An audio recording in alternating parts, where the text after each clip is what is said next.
ఈసారి మాత్రం ధర్మయుద్ధం జరగాలి, రజాకార్లు పూర్తిగా అంతమవ్వాలి। ओवैसी से मुकाबला करने वाला कोई नहीं है तो ये लोग कैंडिडेट बनकर आ रहे हैं। आ जाओ, देख लेते तुम जीते या हम। भाई आप भाषा बदल दिए हो, आप पूरे दुनिया को दिखा रहे हो कि डर शुरू हो गया है। नाम पैदा करोगे, अब देश के लिए बीजेपी को छोड़ दो नीतीश कुमार। ఈసారి మాత్రం ధర్మయుద్ధం జరగాలి, రజాకార్లు పూర్తిగా అంతమవ్వాలి। माधवी के लिए सब लोग ताली बजाओ भाई। ಲೋಕಸಭಾ ಕ್ಷೇತ್ರಗಳ ಕದನದಲ್ಲಿ ಕೆಲವು ಕ್ಷೇತ್ರಗಳನ್ನ ಹೈ ವೋಲ್ಟೇಜ್ ಕ್ಷೇತ್ರಗಳು ಅಂತ ಹೇಳ್ತೀವಿ। ಅದಕ್ಕೆ ಕಾರಣ ಕೂಡ ಇದೆ। ಇಡೀ ದೇಶದಲ್ಲಿ ಗಮನ ಸೆಳೆದ ಇಂತಹ ಕ್ಷೇತ್ರಗಳು ಕೆಲವೇ ಕೆಲವು। ಅಂತಹ ಕ್ಷೇತ್ರಗಳಲ್ಲಿ ಈ ಬಾರಿ ಹೊಸದೊಂದು ಹೈ ವೋಲ್ಟೇಜ್ ಕ್ಷೇತ್ರ ಇರುವಂತದ್ದು, ಅದು ಒಬ್ರೇ ಒಬ್ರು ಹೆಣ್ಣು ಮಗಳು ಅನ್ನೋ ಕಾರಣಕ್ಕೆ। ಈ ಸಲದ ಲೋಕಸಭಾ ಚುನಾವಣೆಯಲ್ಲಿ 370ಕ್ಕೂ ಹೆಚ್ಚು ಕ್ಷೇತ್ರಗಳನ್ನ ಗೆಲ್ಲುವ ಗುರಿಯನ್ನ ಇಟ್ಟುಕೊಂಡಿರುವ ಬಿಜೆಪಿ ಶೂನ್ಯ ದಾಖಲೆ ಇರುವ ಕ್ಷೇತ್ರಗಳಲ್ಲಿ ಖಾತೆ ತೆರೆಯಲು ಶತ ಪ್ರಯತ್ನ ನಡೆಸ್ತಾ ಇದೆ। ಅಂತಹ ಕ್ಷೇತ್ರಗಳಲ್ಲಿ ಹೈದರಾಬಾದ್ ಕೂಡ ಒಂದಾಗಿದೆ। ಕಳೆದ 40 ವರ್ಷಗಳಿಂದ ಓವೈಸಿ ಮನೆತನದ ಭದ್ರಕೋಟೆಯಾಗಿದೆ। ಈ ಕ್ಷೇತ್ರವನ್ನ ವಶಪಡಿಸಿಕೊಳ್ಳಲು ಎಐಎಂಐನ ಹಾಲಿ ಸಂಸದ ಅಸಾದುದ್ದೀನ್ ಓವೈಸಿ ಎದುರು ಬಿಜೆಪಿ ಮಹಿಳೆಯನ್ನ ಕಣಕ್ಕಿಳಿಸಿದೆ। ಹಾಗಾದ್ರೆ ಯಾರಿದು ಫೈರ್ ಬ್ರ್ಯಾಂಡ್ ನಾಯಕಿ? ಏಕೆ ಗುಡುಗುದ್ರೆ ಇಡೀ ಹೈದರಾಬಾದ್ ನಡ್ಗೋದ್ಯಾಕೆ? ಹಿಂದೂಗಳನ್ನ ಬಡಿದೆಬ್ಬಿಸ್ತಾ ಇರುವ ಈ ಹಿಂದೂ ಮಹಿಳಾ ಫೈರ್ ಬ್ರ್ಯಾಂಡ್ ಮುಂದಿನ ಪ್ರಧಾನಿ ಅಭ್ಯರ್ಥಿ ಆಗ್ತಾರಾ? ಮುಸ್ಲಿಮರನ್ನ ಮಟ್ಟ ಹಾಕೋದಕ್ಕೆ ಬಂದಿರುವ ಈ ದಿಟ್ಟ ಮಹಿಳೆ ಯಾರು ಅನ್ನೋದರ ಎಲ್ಲಾ ಇಂಚಿಂಚು ಮಾಹಿತಿಯನ್ನ ಇವತ್ತಿನ ಈ ವಿಡಿಯೋದಲ್ಲಿ ನೋಡೋಣ। ವಿಡಿಯೋ ತುಂಬಾ ಇಂಟ್ರೆಸ್ಟಿಂಗ್ ಆಗಿರುತ್ತೆ, ದಯವಿಟ್ಟು ಯಾರು ವಿಡಿಯೋವನ್ನ ಸ್ಕಿಪ್ ಮಾಡಬೇಡಿ, ಪೂರ್ತಿಯಾಗಿ ನೋಡಿ। ಈ ಮಾಹಿತಿಗಳನ್ನೆಲ್ಲ ತುಂಬಾ ಕಷ್ಟಪಟ್ಟು ನಿಮಗೆ ತಿಳಿಸೋದಕ್ಕೆ ಒಂದು ಪ್ರಯತ್ನವನ್ನ ಮಾಡಿದ್ದೀನಿ। ನನ್ನ ಈ ಶ್ರಮಕ್ಕೆ ನಿಮ್ಮಿಂದ ಬಯಸೋದು ಕೇವಲ ಒಂದೇ ಒಂದು ಮೆಚ್ಚುಗೆ, ಅಂದ್ರೆ ಲೈಕ್ ಮಾತ್ರ। ಲೈಕು ಜೊತೆಗೆ ಈ ಬಾರಿ ಯಾರು ಪ್ರಧಾನಿ ಆಗ್ಬೇಕು, ಮೋದಿಯವರೇ ಮುಂದುವರಿಬೇಕು ಅಂದ್ರೆ ಈ ವಿಡಿಯೋಗೆ ಲೈಕ್ ಕೊಟ್ಟು ಜೈ ಮೋದಿ ಅಂತ ಕಮೆಂಟ್ ಮಾಡಿ। ಜೊತೆಗೆ ಮುಸ್ಲಿಮರನ್ನೇ ಗಡಗಡ ನಡುಗಿಸ್ತಾ ಇರುವ ಹಿಂದೂ ಫೈರ್ ಬ್ರ್ಯಾಂಡ್ ನಾಯಕಿ ಮಾಧವಿ ಲತಾ ಅವರ ಬಗ್ಗೆ ನಿಮ್ಮ ಅನಿಸಿಕೆ ಏನು ಅಂತಲೂ ಕಮೆಂಟ್ ಮಾಡಿ। ಸೊ ಇನ್ಯಾಕ್ ತಡ, ಬನ್ನಿ ಸುದ್ದಿ ಜಾಲದೊಳಗೆ ಹೋಗೋಣ। ಬಿಜೆಪಿ ಲೋಕಸಭಾ ಚುನಾವಣೆಗೆ ತನ್ನ ಅಭ್ಯರ್ಥಿಗಳ ಪಟ್ಟಿಯನ್ನ ಬಿಡುಗಡೆಗೊಳಿಸಿತ್ತು। ಅಚ್ಚರಿ ಎಂಬಂತೆ ಹೈದರಾಬಾದ್ ಕ್ಷೇತ್ರಕ್ಕೆ ಡಾಕ್ಟರ್ ಮಾಧವಿ ಲತಾ ಅವರನ್ನ ಅಭ್ಯರ್ಥಿಯನ್ನಾಗಿ ಘೋಷಣೆ ಮಾಡಿದೆ। ಇದರೊಂದಿಗೆ ಬಿಜೆಪಿ ಎಲ್ಲೆಲ್ಲಿ ದುರ್ಬಲವಾಗಿದೆ ಅಲ್ಲಿ ಪ್ರಯೋಗಕ್ಕೆ ಮುಂದಾಗಿರುವುದು ಸ್ಪಷ್ಟವಾಗಿದೆ। ಮುಸ್ಲಿಂ ಪ್ರಾಬಲ್ಯ ಇರುವ ಕ್ಷೇತ್ರದಲ್ಲಿ ಹಿಂದೂ ಮಹಿಳೆಯನ್ನ ಕಣಕ್ಕಿಳಿಸುವ ಮೂಲಕ ಓವೈಸಿಗೆ ಶಾಕ್ ನೀಡಲು ಬಿಜೆಪಿ ಮುಂದಾಗಿದೆ। ಟಿಕೆಟ್ ಘೋಷಣೆ ಬೆನ್ನಲ್ಲೇ ಮಾಧವಿ ಲತಾ ಅವರು ಧರ್ಮೋ ರಕ್ಷತಿ ರಕ್ಷಿತಃ ಎಂದು ಹೇಳಿದ್ದಾರೆ। ಆದ್ರೆ ಹೈದರಾಬಾದ್ನಲ್ಲಿ 1984ರಿಂದ ಓವೈಸಿಯ ಮನೆತನ ಗೆಲ್ಲುತ್ತಾ ಬಂದಿದೆ। 1994ರಲ್ಲಿ ಓವೈಸಿಯ ತಂದೆ ಸುಲ್ತಾನ್ ಸಲಾವುದ್ದೀನ್ ಓವೈಸಿ ಗೆದ್ದಿದ್ರು, ಅವರು ಕೂಡ ಸತತವಾಗಿ ಗೆಲುವನ್ನ ಸಾಧಿಸಿದ್ರು। ಅದಾದ ಬಳಿಕ 2004ರಿಂದ ಅಸಾದುದ್ದೀನ್ ಓವೈಸಿ ಹೈದರಾಬಾದ್ನಲ್ಲಿ ಗೆಲ್ಲುತ್ತಾ ಬಂದಿದ್ದಾರೆ।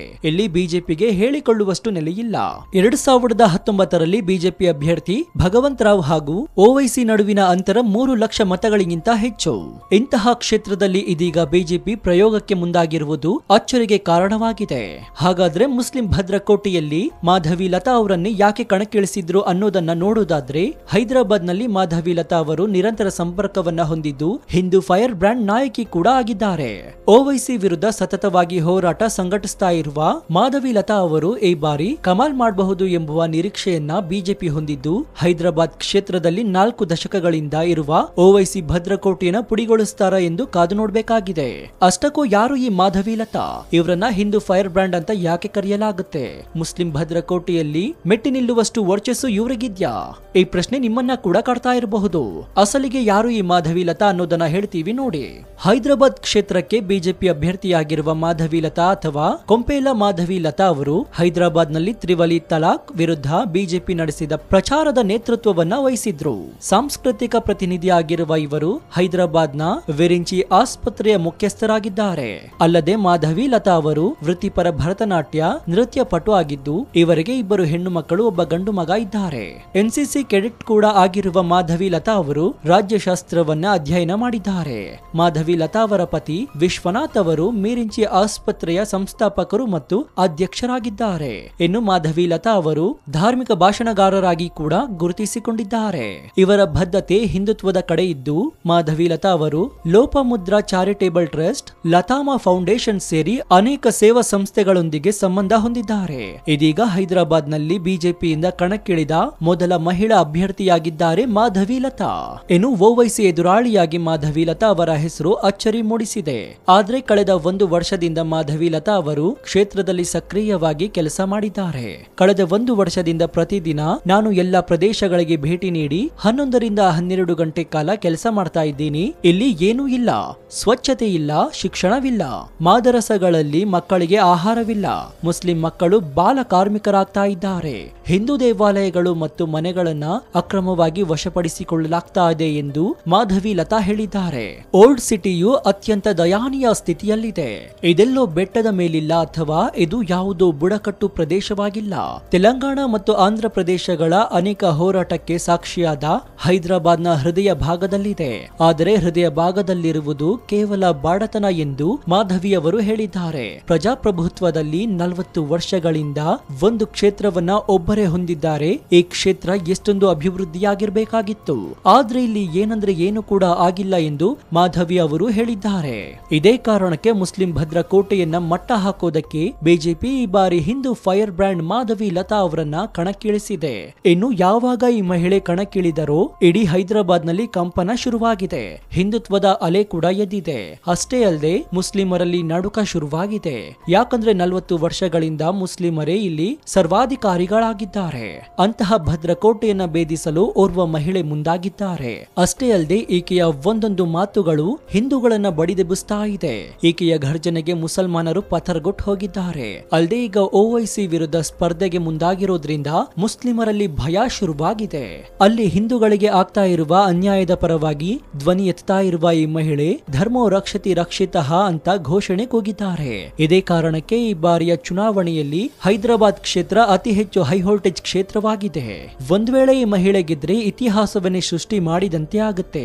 ಯಾಕಂದ್ರೆ 40 ವರ್ಷಗಳಿಂದ ಆಧಿಪತ್ಯ ಸಾಧಿಸ್ತಾ ಇರುವ ಓವೈಸಿಯಲ್ಲಿ ತನ್ನದೇ ಆದ ಹಿಡಿತವನ್ನ ಹೊಂದಿದೆ.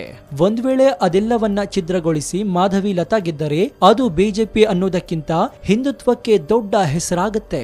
ಹಿಂದೂಗಳಿಗೆ ಜಯ ಸಿಕ್ಕಂತೆಯಾಗುತ್ತೆ. ಇದೇ ಕಾರಣಕ್ಕೆ ಬಿಜೆಪಿ ಇದೀಗ ಹೈದರಾಬಾದ್ ಕ್ಷೇತ್ರಕ್ಕೆ ಮಹಿಳಾ ಹಿಂದೂ ಫೈರ್ ಬ್ರ್ಯಾಂಡ್ ಮಾಧವಿ ಲತಾ ಅವರನ್ನ ಕಣಕ್ಕಿಳಿಸಿದೆ. ಇನ್ನು ಕಳೆದ ಹಲವು ವರ್ಷಗಳಿಂದ ಮಾಧವಿ ಲತಾ ಅವರು ಹೈದರಾಬಾದ್ ನಲ್ಲಿ ಸಂಚಲನ ಮೂಡಿಸಿದ್ದಾರೆ. ಅನೇಕ ಹೋರಾಟಗಳನ್ನು ನಡೆಸಿ ಹಿಂದೂಗಳಿಗೆ ನ್ಯಾಯ ತರಿಸಿಕೊಡುವಲ್ಲಿ ಯಶಸ್ವಿಯಾಗಿದ್ದಾರೆ.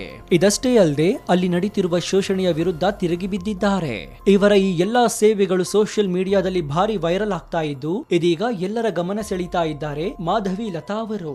ಇನ್ನು ಯಾವಾಗ ಈ ಮಹಿಳೆ ಕಣಕ್ಕಿಳಿದರೋ ಇಡೀ ಹೈದರಾಬಾದ್ ನಲ್ಲಿ ಕಂಪನ ಶುರುವಾಗಿದೆ. ಹಿಂದುತ್ವದ ಅಲೆ ಕೂಡ ಎದ್ದಿದೆ. ಅಷ್ಟೇ ಅಲ್ಲದೆ ಮುಸ್ಲಿಮರಲ್ಲಿ ನಡುಕ ಶುರುವಾಗಿದೆ. ಯಾಕಂದ್ರೆ 40 ವರ್ಷಗಳಿಂದ ಮುಸ್ಲಿಮರೇ ಇಲ್ಲಿ ಸರ್ವಾಧಿಕಾರಿಗಳಾಗಿದ್ದಾರೆ. ಅಂತಹ ಭದ್ರಕೋಟೆಯನ್ನ ಭೇದಿಸಲು ಓರ್ವ ಮಹಿಳೆ ಮುಂದಾಗಿದ್ದಾರೆ. ಅಷ್ಟೇ ಅಲ್ಲದೆ ಈಕೆಯ ಒಂದೊಂದು ಮಾತುಗಳು ಹಿಂದೂಗಳನ್ನ ಬಡಿದೆಬ್ಬಿಸ್ತಾ ಇದೆ. ಈಕೆಯ ಘರ್ಜನೆಗೆ ಮುಸಲ್ಮಾನರು ಪಥರ್ಗೊಟ್ಟು ಹೋಗಿದ್ದಾರೆ. ಅಲ್ಲದೆ ಈಗ ಓವೈಸಿ ವಿರುದ್ಧ ಸ್ಪರ್ಧೆಗೆ ಮುಂದಾಗಿರೋದ್ರಿಂದ ಮುಸ್ಲಿಮರಲ್ಲಿ ಭಯ ಶುರುವಾಗಿದೆ. ಅಲ್ಲಿ ಹಿಂದೂಗಳಿಗೆ ಆಗ್ತಾ ಇರುವ ಅನ್ಯಾಯದ ಪರವಾಗಿ ಧ್ವನಿ ಎತ್ತಾ ಇರುವ ಈ ಮಹಿಳೆ ಧರ್ಮೋ ರಕ್ಷತಿ ರಕ್ಷಿತಃ ಅಂತ ಘೋಷಣೆ ಕೂಗಿದ್ದಾರೆ. ಇದೇ ಕಾರಣಕ್ಕೆ ಈ ಬಾರಿಯ ಚುನಾವಣೆಯಲ್ಲಿ ಹೈದರಾಬಾದ್ ಕ್ಷೇತ್ರ ಅತಿ ಹೆಚ್ಚು ಹೈವೋಲ್ಟೇಜ್ ಕ್ಷೇತ್ರವಾಗಿದೆ. ಒಂದ್ ವೇಳೆ ಈ ಮಹಿಳೆ ಗೆದ್ರೆ ಇತಿಹಾಸವನ್ನೇ ಸೃಷ್ಟಿ ಮಾಡಿದಂತೆ ಆಗುತ್ತೆ. ಯಾಕಂದ್ರೆ 40 ವರ್ಷಗಳಿಂದ ಆಧಿಪತ್ಯ ಸಾಧಿಸ್ತಾ ಇರುವ ಓವೈಸಿಯಲ್ಲಿ ತನ್ನದೇ ಆದ ಹಿಡಿತವನ್ನ ಹೊಂದಿದೆ. ಒಂದ್ ವೇಳೆ ಅದೆಲ್ಲವನ್ನ ಛಿದ್ರಗೊಳಿಸಿ ಮಾಧವಿ ಲತಾ ಗೆದ್ದರೆ ಅದು ಬಿಜೆಪಿ ಅನ್ನೋದಕ್ಕಿಂತ ಹಿಂದುತ್ವಕ್ಕೆ ದೊಡ್ಡ ಹೆಸರಾಗುತ್ತೆ. ಹಿಂದೂಗಳಿಗೆ ಜಯ ಸಿಕ್ಕಂತೆಯಾಗುತ್ತೆ. ನಾವು ಕೊಟ್ಟ ಈ ಮಾಹಿತಿ ನಿಮಗೆ ಇಷ್ಟವಾದ್ರೆ ಒಂದು ಲೈಕ್ ಜೊತೆಗೆ ನಿಮ್ಮ ಅನಿಸಿಕೆ ಏನು ಅಂತ ಕಮೆಂಟ್ ಮೂಲಕ ತಿಳಿಸಿ. ಇದರಿಂದ ನಮಗೆ ಇನ್ನೂ ಹೆಚ್ಚೆಚ್ಚು ವಿಷಯಗಳನ್ನ ನಿಮ್ಮ ಮುಂದೆ ಹಂಚಿಕೊಳ್ಳಲು ಉತ್ಸುಕರಾಗ್ತೀವಿ. ಇನ್ನು ನಮ್ಮ ಚಾನೆಲ್ ನಲ್ಲಿ ಇಂತಹ ಅನೇಕ ಕುತೂಹಲಕಾರಿ ವಿಡಿಯೋಗಳು ಇವೆ, ಅದನ್ನು ನೋಡಿ ಪ್ರೋತ್ಸಾಹಿಸಿ. ಧನ್ಯವಾದ. ఈసారి మాత్రం ధర్మయుద్ధం జరగాలి. రజాకార్ను పూర్తిగా అంతమవ్వాలి. ओवैसी से मुकाबला करने वाला कोई नहीं है तो ये लोग कैंडिडेट बनकर आ रहे हैं. आ जाओ, देख लेते तुम जीते या हम. भाई आप भाषा बदल दिए हो. आप पूरे दुनिया को दिखा रहे हो कि डर शुरू हो गया है. नाम पैदा करोगे अब देश के लिए बीजेपी को छोड़ दो. नीतीश कुमार ఈసారి మాత్రం ధర్మయుద్ధం జరగాలి. రజాకార్ను పూర్తిగా అంతమవ్వాలి. माधवी के लिए सब लोग ताली बजाओ भाई. अरे मैं तो तुम्हारे लीडर से कहूंगा कि अब की बार वायनाड नहीं हैदराबाद से मुकाबला करो मेरा। आओ। हैदराबाद लोकसभा कॉन्स्टिट्यूंसी के अंदर आने के लिए डरते हैं। आप कभी एक बार जाके फोन डायल करके देखिए। मैं एक से दो चीज आपको मैं बताती हूँ। आप अगर बोलते हो आपका डेस्टिनेशन लोकसभा हैदराबाद के कहीं पे भी 7 कॉन्स्टिट्यूंसी है, ओला वाला अंदर नहीं आता है।